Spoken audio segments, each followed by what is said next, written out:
কি সুন্দর বাতাস বাবা, নাইস। আমরা আছি কোথায়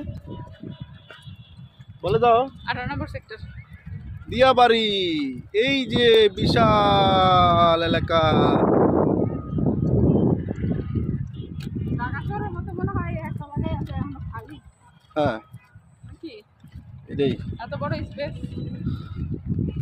মন ভালো থাকে শুধু একটাই ইট পাটকেলের যে শহর আছে এর থেকে বাইরে খালি জায়গায় গেলে, আর সবুজের ঘাস দেখলে, গাছ দেখলে, নদী নালা খালবিল এগুলা দেখলে মন ভালো থাকে।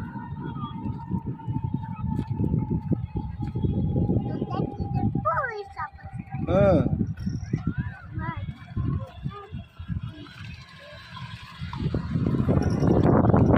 আর এই জায়গায় আমার বাবা ইয়াদের মনটা আজকে একটু ভালো, কারণ বাসায় অনেক গরম তো।